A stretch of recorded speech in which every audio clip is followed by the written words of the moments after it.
సచ్చి మళ్ళీ పుట్టొచ్చిన నా కంటపడక.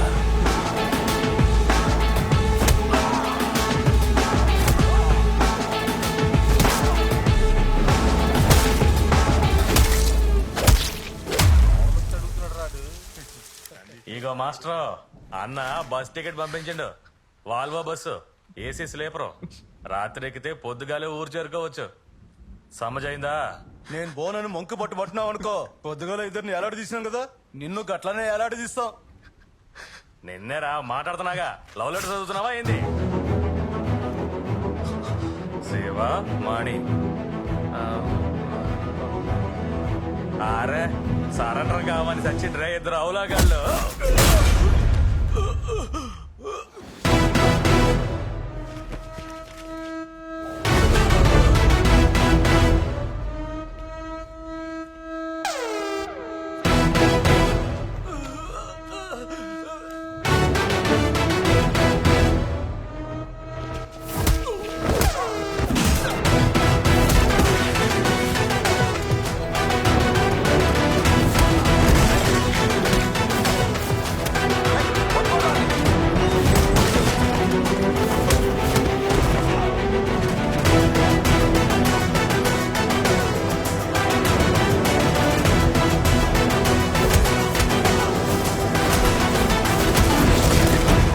సార్ సౌండ్ ఎక్కువగా వస్తుంది సార్. ఏం కాదులే, నువ్వు ఊరుకో.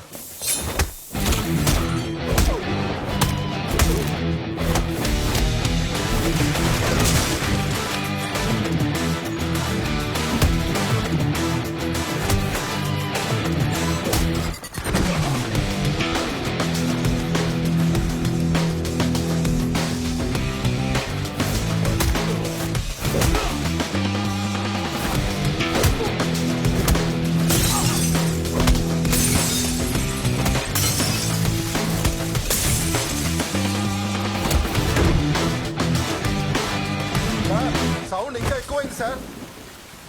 ఏంటో చూడవయ్యా. సరే సార్.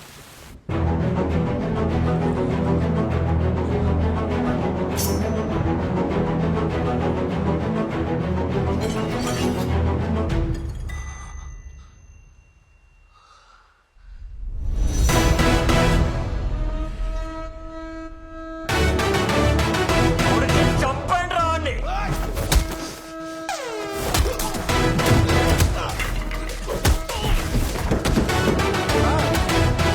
వాడిని కొట్టి చంపేసేలా ఉన్నారు సార్, త్వరగా రండి సార్.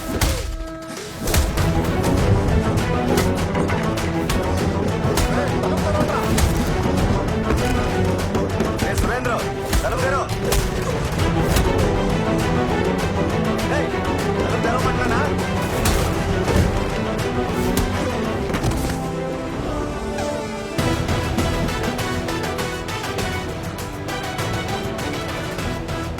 సురేంద్ర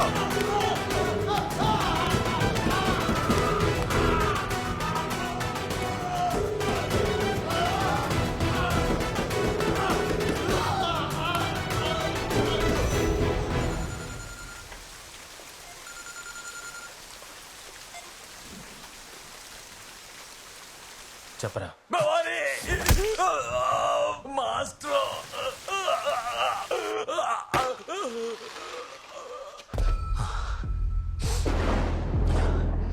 నువ్వు ఎవరు? దీని వెనక ఎవరున్నారు? నువ్వేం చేస్తుంటావు? పిల్లల్ని ఎందుకు వాడుకుంటున్నావు? ఇవేవి నాకు తెలియదు, కానీ తెలుసుకుంటాను. చిన్న పిల్లల్ని అడ్డం పెట్టుకొని పనిచేసే నీలాంటి పాడుకో నా కొడుకుల్ని కనిపెడతాను. నిన్ను వెతుక్కుంటూ వచ్చి నీ ముందు నుంచొని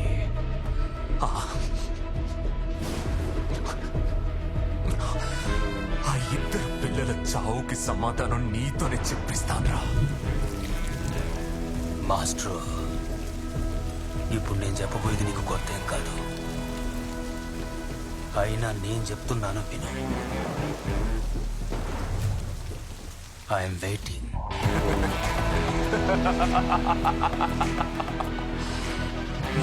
వెయిట్ చేయరా, వస్తున్నాను రా. లెక్క లేనిపోయేది మాస్టర్ ఎవరు?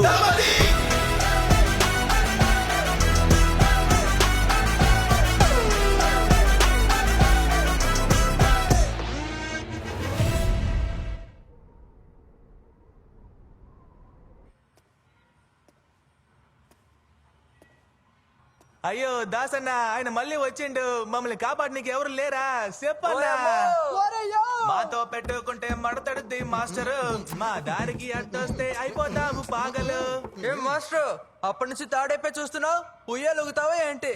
అదేం పాట అది ఏదో ఉంది చిట్టి స్టోరీ ఏయ్ చిచి చిట్టి కాదురా sad story let me tell a sad story ఉమ్మని కమ్మని సమ్మని సోయ్ సోయ్ చిల్ మారో బాపీ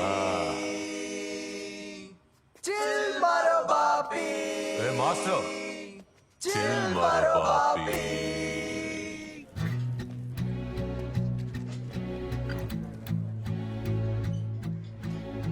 పెద్దోళ్ళ సంధి చిన్నోళ్ళ దాకా దినమంతా మత్తులోనే ఉంటుండ్రు గా మత్తులో వాళ్ళు ఏం చేస్తున్నారో వాళ్ళకే తెలుస్తలేదు. ఇద్దరి మీద మస్తు క్రిమినల్ కేసులు ఉన్నాయి. ఇద్దరికిద్దరు కేడీ నా కొడుకులు. చచ్చిన వాళ్ళు ఇద్దరు ఫుల్ పటాస్ మీద ఉండుంటారు సార్. వాళ్ళు ఇంటికి లొంగరు మన రూల్స్ కి లొంగరు.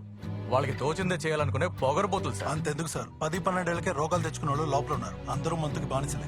ఎవరు సార్ అంది చెడు అలవాట్లున్నాయి అని? ఇద్దరు బంగారం లాంటి పిల్లలు. చనిపోయిన ఆ ఇద్దరు పిల్లలు నాకు తెలిసిన ఒక అమ్మాయికి కాల్ చేసి మాట్లాడారు. చారు గురించేగా అంటున్నారు. అవును, చారు గురించే. చారు ఎవరో తెలుసు, ఆ ఇద్దరు పిల్లల్ని ఎవరు చంపారో కూడా తెలుసు. మేము మస్తు ట్రై చేసినాం కానీ ఆ మత్తు పదార్థాలు లోపలికి రాకుండా ఆపలేకపోయినాం. ఈ మత్తు పదార్థాలన్నీ మిమ్మల్ని దాటి లోపలికి ఎలా వస్తున్నాయి సార్? అరే వాళ్ళకి మస్తు దారులున్నాయి లోపలికి దానికి. వాడేళ్ల సాయం లేకుండా ఇక్కడ లోపలికి ఏదీ రాదు సార్. లోపల ఉన్న పిల్లల మీద చేసుకోకూడదని రూల్ బుక్ లో క్లియర్ గా ఉంది. ఆ ధైర్యంతోనే వాళ్ళు తెగరిచ్చిపోతున్నారు. ఎదుటి వాళ్ళ భయమే వీళ్ళ బలం అనుకుని చెలరేగే బెవర్ చదువులు. పాపం భవానికి బానిసలుగా చేస్తూ బతుకుతున్నారు. భవానీ ఎవరు? మృగం భవన్ గాడెడువా? ఆ పేరుతో ఎవరు లేరే. సార్ ఊకే క్వశ్చన్ వేసి పరిచయం చేయకుండ్రి. మీ పనేందో చూసుకుంటే మంచిగుంటది. సమజైందా? నేను పోతా సార్.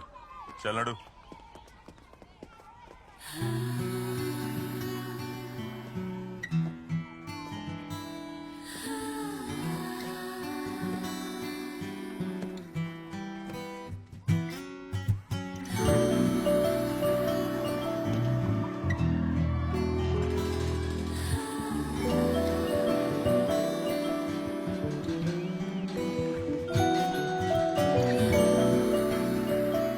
ఇంతకు ముందు వీళ్ళని మార్చాలని వచ్చిన వాళ్ళు పెళ్ళాం పిల్లల గురించి ఆలోచించి ప్రాణ భయంతో ఇక్కడి నుంచి పారిపోయి ఉండొచ్చు.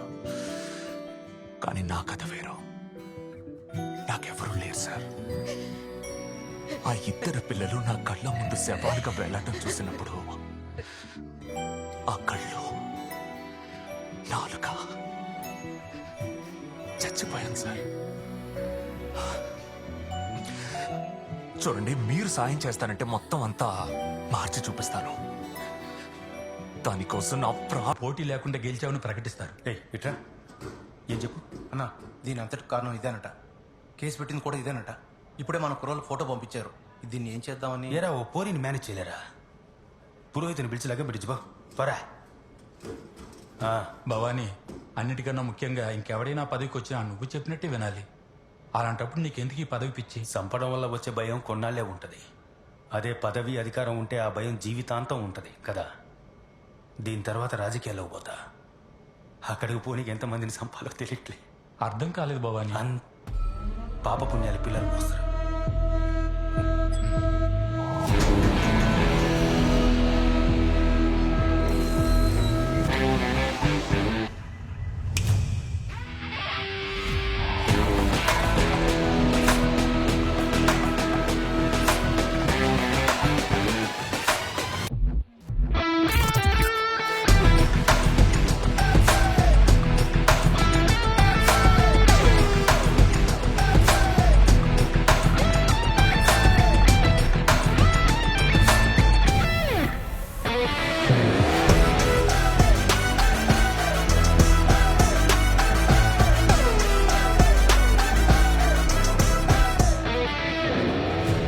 మాస్టర్ కొత్త పెళ్లి కొడుకులో వచ్చావు?